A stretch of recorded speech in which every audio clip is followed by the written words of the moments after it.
Hello guys, आइए अब हम लोग बात करते हैं पोटेंशियल डिफरेंस का।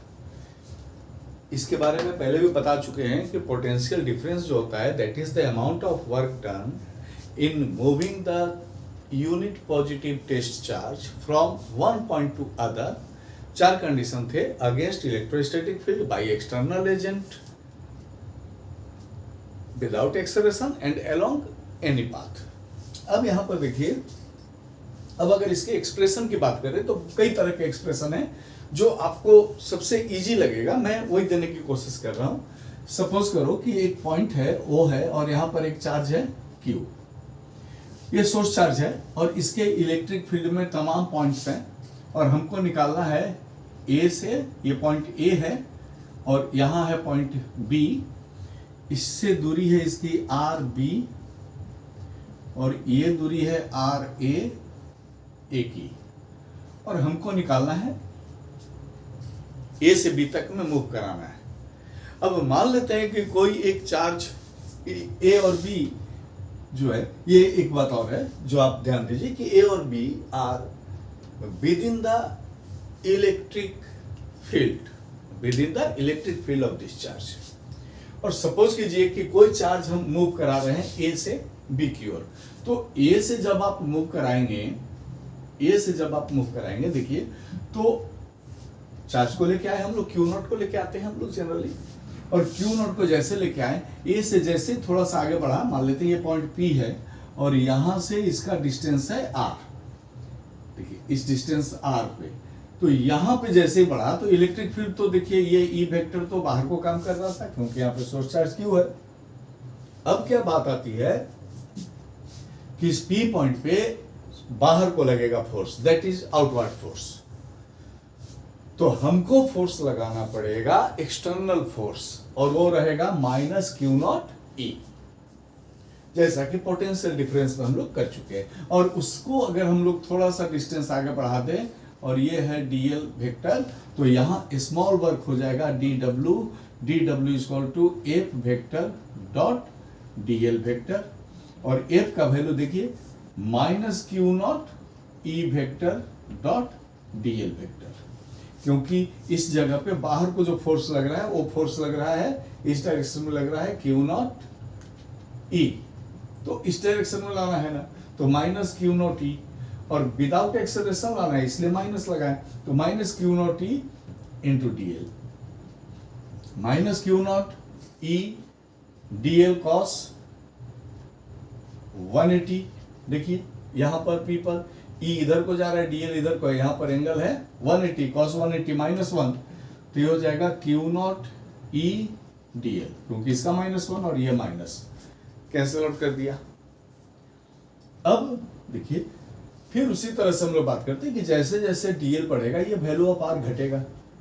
इसका मतलब है कि dl जो है ये है -dr के बराबर। dl किसके बराबर हो गया? -dr के बराबर। dl इंक्रीज करेगा, dr डिक्रीज करेगा, तो dw हमारे पास जो है ना, ये वर्क, स्मॉल वर्क आ जाएगा Q nought E into dr,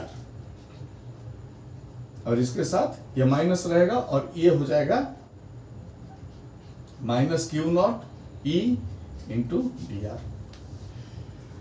और अगर हम लोग इस जगह में E का वैल्यू निकाल दें, तो E का वैल्यू पुट कर दें तो क्या हो जाएगा? देखिए dw equal to -Q naught into 1/4 pi epsilon naught Q by R square into dr। ये वर्क हुआ, हम लोग को ये इक्वेशन 1 हो गया, मान लेते हैं। अब बोलते हैं कि हमको निकालना है A से B तक, A से थोड़ा आगे P तक आने के बाद ये सारा काम निकाल दिए P से dl डिस्टेंस तक में। अब हम लोग इसको इंटीग्रेट कर देते हैं बच्चों, ये A से लेके और B तक के बीच में, तो देयरफॉर लिख सकते हैं हम लोग कि therefore total work done in moving the test charge Q naught from A to B is obtained by integrating equation 1 between the proper limit। और ये लिमिट क्या हो जाएगी? देखिए ये dw का इंटीग्रेशन हम लोग करते हैं A से B, ये 1/4 pi epsilon naught Q not, ये माइनस भी निकल गया Q भी निकल गया, यहां बच गया इंटीग्रेशन, ये 1/r² है ना, तो r पे -2 dr, और a का डिस्टेंस RA और b का RB, ये हो जाएगा WAB -1/4 pi epsilon not Q0Q, और ये आ जाएगा देखिए -1/r, यहां पर RA और यहां पर RB, इस माइनस को बाहर निकाल देते हैं तो इस माइनस के साथ खत्म हो जाएगा, तो WAB/Q0, इसको लेके आ गए Q0 equal to 1/4 pi epsilon naught Q 1/RB minus 1/RA, 1/RB minus 1/RA, और ये जो है ना WAB/Q0, that is the potential difference, तो V इक्वल टू आ जाएगा हमारे पास, देखिए V equal to 1/4 pi epsilon naught Q 1/RB minus 1/RA, ये हमारा आ जाएगा देखिए potential difference between A and B का ये फॉर्मूला आ जाएगा। तो अगर ये समझ में आ रहा है और अच्छी लग रही है, आपको इजी लग रहा है, तो लाइक कीजिए, सपोर्ट कीजिए, चैनल को सब्सक्राइब कीजिए। Thank you.